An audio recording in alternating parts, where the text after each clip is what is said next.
Hello and welcome to the College Heights Huddle. I'm Peyton, Reid. And I'm David Quintanilla. And we're going to talk about some baseball and softball. David, kick us off with some baseball action. Bet. All right, this was the craziest bipolar week ever for WKU baseball. Let's first quickly get through Tuesday, Friday, and Saturday so we can quickly get to Sunday. Oh, I forgot they played. Tuesday, great game for them. 7-inning run rule, 12-0 win. No hitter for the pitching staff. 7 pitchers, all each got 1 inning of work. As for in the box, 14 hits, 8 for 19 with runners in scoring position, which has been an issue for the team all season. So good to see them actually hit with runners on. They hit 5 for 6 to lead off innings, which is always a good start for an inning. And on Tuesday's game, sophomore infielder Reid Howard made his way back into the starting lineup. Thank goodness. He has been leadoff on Friday. Oh, wow. Leadoff on Saturday, and then 5th on Sunday. So I don't know what Redden's doing. I couldn't explain that one to you. But then go to the weekend of doom. WKU suffered a sweep to the hands of Liberty. I love that's how it's written in your notes. Of course. I come prepared. So to quickly get to the Sunday game, I combined games 1 and 2 because they're basically the same game, just on different days. Game 1, WKU lost 8-3. Not a good way to start a series. Then they come back on Saturday and lose 6-2. Not a good way to continue a series. Yeah. In those 2 games, they were out hit 25-16, left 17 runners on base, and hit 5 for 32 during the whole series, during the whole first 2 games. That's 5 hits in 2 games. And somehow they left 17 runners on base. So 5 hits, 17 runners left on base means that Liberty's pitching staff was not as good as they have been this season, and WKU still cannot do anything. That's what that means, guys. Let's talk about this starter issue for WKU baseball. The starters in Game 1 and 2. Game 1 starter graduate right-hander Aaron Robertson, and Game 2 starter redshirt sophomore left-hander Zach Syrup. Combined for 5.1 innings, gave up 4 runs and 6 hits. That's not what you want from a starting pitcher, guys, okay? Your starting pitcher is supposed to go at least 6 innings. Don't quote me on that, Reardon. And then you look at the bullpen, did even worse somehow. 10 runs on 19 hits with 6 walks. Come on, guys. Which is foreshadowing this amazing game that happened on Sunday. Let's get on this Sunday game already. Game 3, WKU versus Liberty. You know, they're already 4-7. They want to get at least 1 win. And they were very close, guys. Took a 5-0 lead into the 9th. 3 more outs, and they steal a win from the second-place Liberty Flames. What does WKU do instead, though? They lose. They lose 6-5, guys. So let's talk about this 9th inning, okay? 5-0 to begin the 9th inning. Liberty, just interpreting here, scored 6 runs in that inning. So, how did it happen? In the 8th inning, it was almost a 40-minute inning after the top of the 8th ended to the top of the 9th, which, for those of you who don't know baseball, if you have a pitcher who has pitched 8 innings, has given up 4 hits, 0 runs, he's doing pretty good. That's a really great performance from a starting pitcher. It's a 5-run game, though, and he just had a 40-minute break from pitching. In baseball, you do not want to give a pitcher a 40-minute break because their arm gets what we call cold after not pitching for so long. And guess what happened to graduate right-hander Gavin Perry's arm? That thing was ice cold. Gives up a single, then a walk, then a single. Bases are loaded. Redden's like, oh, wait, I made a mistake. So he goes to his bullpen, brings in Jude Favela, transfer in from the University of Southern California. And what does Jude Favela do? He walks his first batter. And you know what Reardon does? He takes him out after 1 batter. And it's the second time this season that Jude Favela has come in a high situation moment and has been taken out after 1 batter after walking that batter. This has happened 2 times. If I had a nickel for every single time Jude Favela came into a game when the game was within reach for the other team, I would have 2 nickels, which you know that could buy me nothing. But it happens twice. And this is not what should be happening. Jude Favela started on Tuesday and went 1 inning and pitched pretty good. He had a strikeout, no hits, no runners left on base on that Tuesday game. Great. That's not a high situation moment, though, for him. He comes in these high situation moments and has given up 2 runs in these situations to 2 batters. Does not get credited to him, though. It gets credited to Perry because it was Perry's runner that scored. So, what happens after that? I'm glad you asked. Nathan Lawson comes in, faces one batter, and gives up a grand slam to tie the game 5-5. Amazing to see, guys. So, what does Reardon do? He leaves him in. Oh, guys, by the way, there's only one out in this so far. I forgot to mention that. No, there's 0 outs, guys. Lawson gets an out. That's 1 out. But you know what he decides to do next? Bases loaded. Bases loaded, 5-5. It's already tied. So what does Reardon do? He takes out Nathan Lawson. He's like, no, you're done for the day. He brings in Sam Frizzy.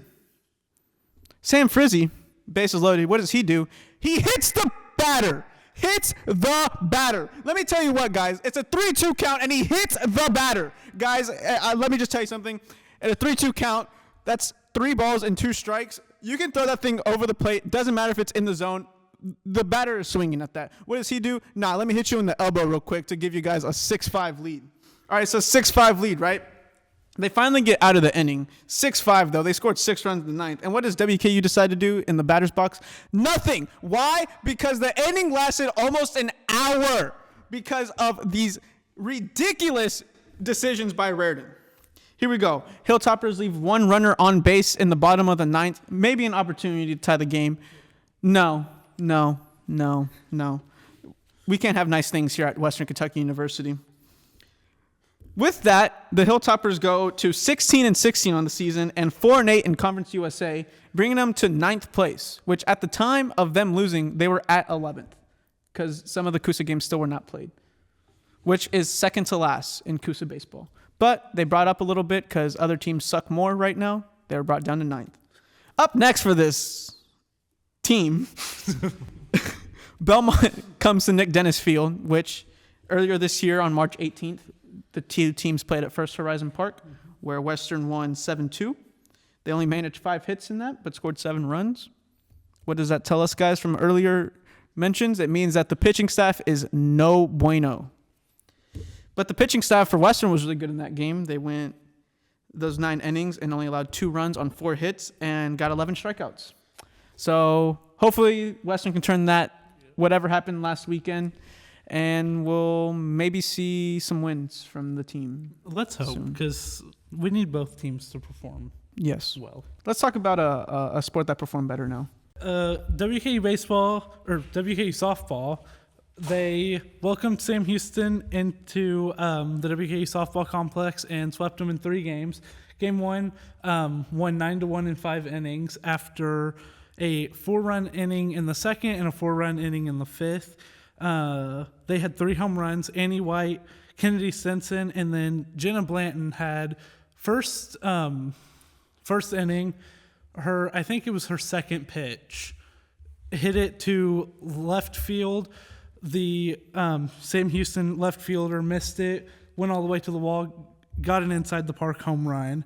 Her first home run of the season. Fire. And also, not to mention, WKU hit 500, which means on 22 at-bats, they had 11 hits. So, a pretty good performance. Pretty good. In the second inning, Annie White, 3-run home run to give WKU a 4-0 lead. And then Annie White also ended the game. For the run rule, she had in the 5th inning a single, which earned WKU the win. And then Erica Ho, she threw the entire game. Didn't throw very well.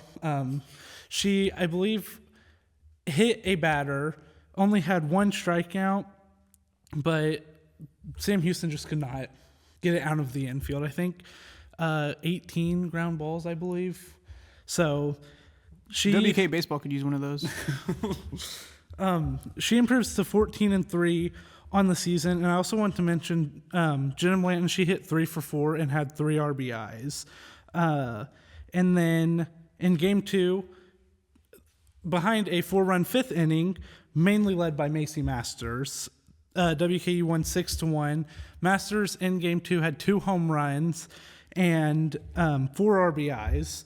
And then Anna Mock also hit 2 for 3 along with Masters.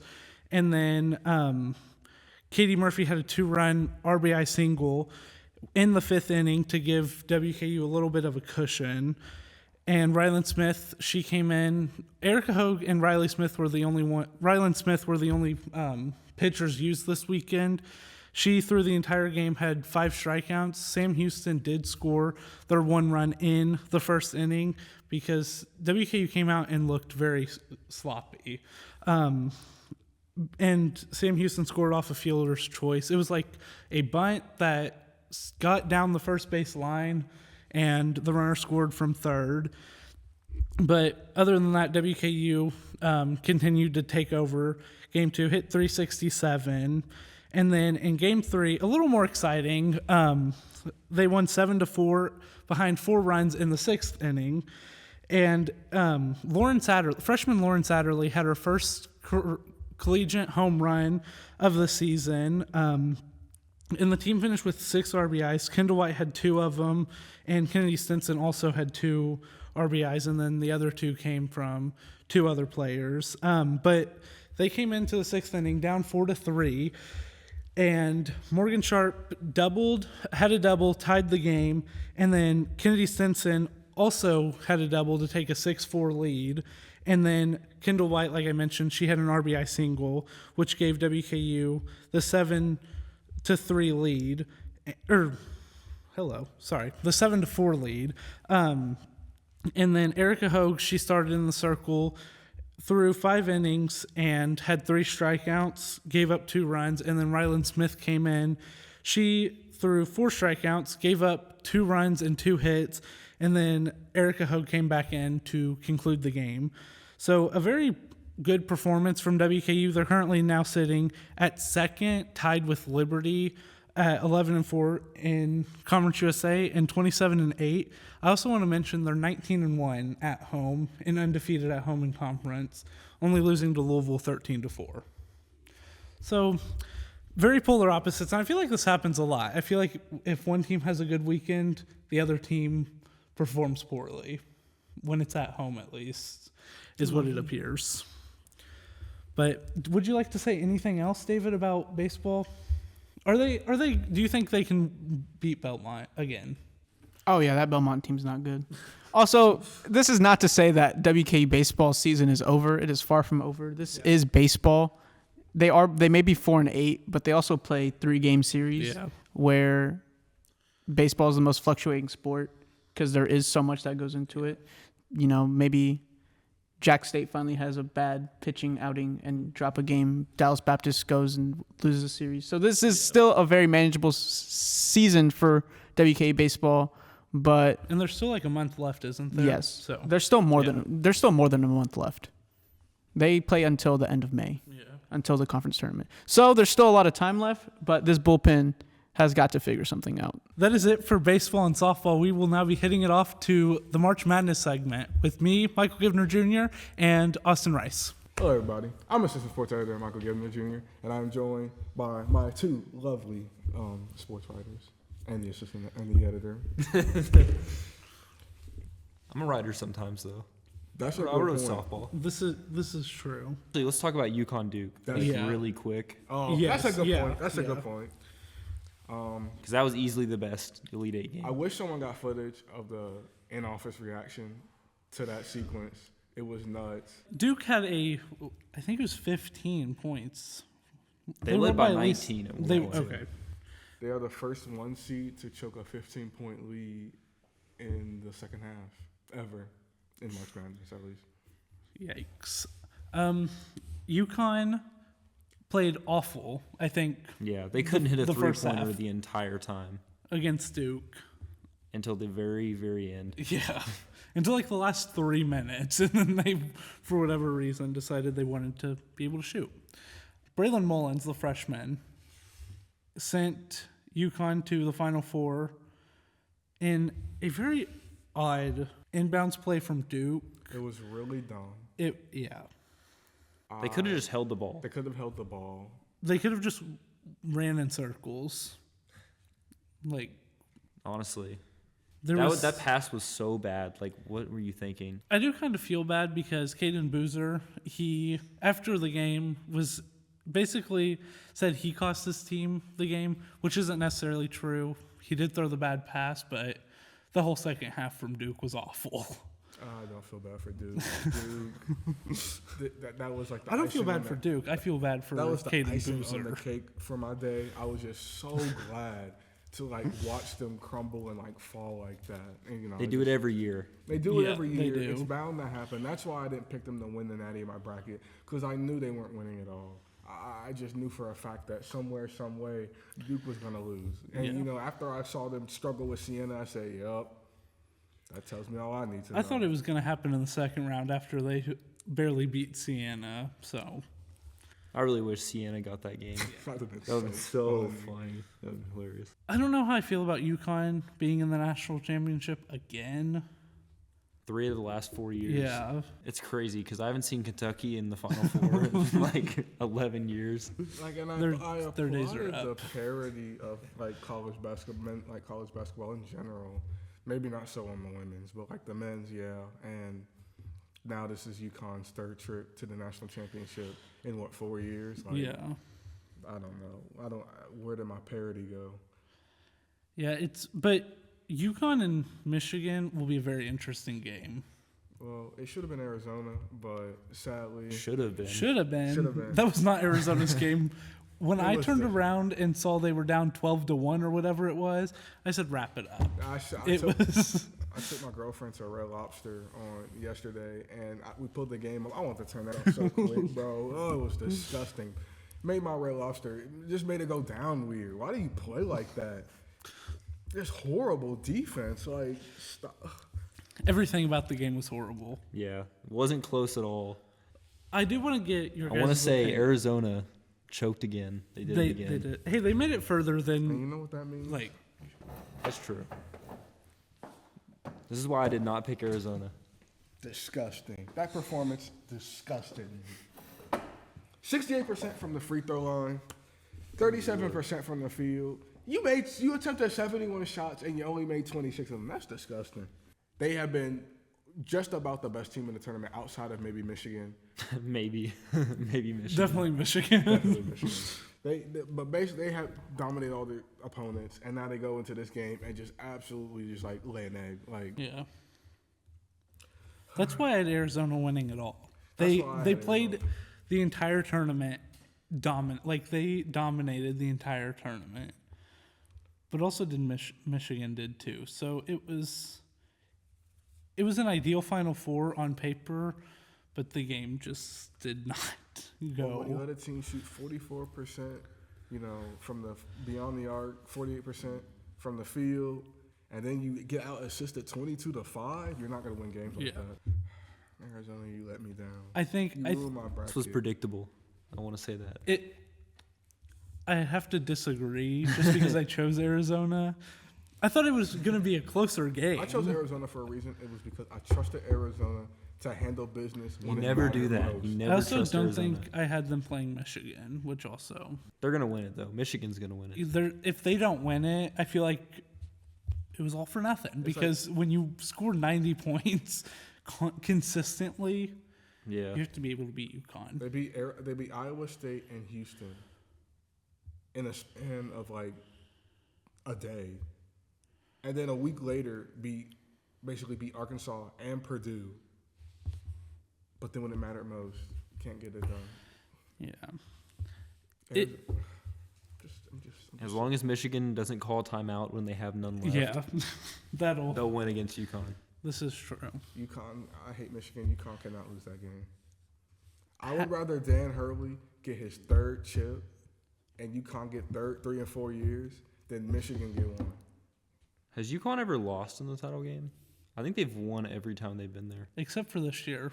No, this is. I don't they're think- gonna take it this year. I don't see a world where UConn, first off, had a terrible regular season. They did. And I know it's March and teams play differently in March, but they played awful in the regular season. And then That's what UConn's program is known for, this is true. having mid-regular seasons and then winning the title. But every time. what does that say? It's I projecting Michigan I would have to to win. I would have to agree with ESPN. If I was a betting man, which I'm not, I would put my cards for Connecticut. They're gonna win that game. I don't know. I don't like Michigan, and I will be rooting against them. So, but do you Because you don't like do you Michigan. confidently think UConn's a better basketball team than Michigan? No, I just don't like Michigan. I had a bracket where Michigan got bounced in the first round. Let's talk about our worst performing teams in March Madness. Teams that let us down. Arizona. Besides, Good start. Besides era fraud, like fraud zona. Besides Michigan State let me down. I want to say that. Arkansas let me down. I thought they were going to be more competitive with Arizona, Yeah. but they didn't end up doing it. Wisconsin. I don't even need to go on that rant again. You don't, because why would you choose Wisconsin? Disgusting. You've already done this. Yes. I'll never do that again. Anyways. Gonzaga was predictable. Gonzaga too. Gonzaga and Wisconsin, they on my naughty list, bro. They're not getting any Christmas presents for Christmas, bro. Kentucky let me down. Nothing but cold. Who else let me down? Santa Clara let me down, but it wasn't y'all's fault. It was the refs' fault. But y'all still let me down. It's Kentucky. Y'all shouldn't have lost that badly.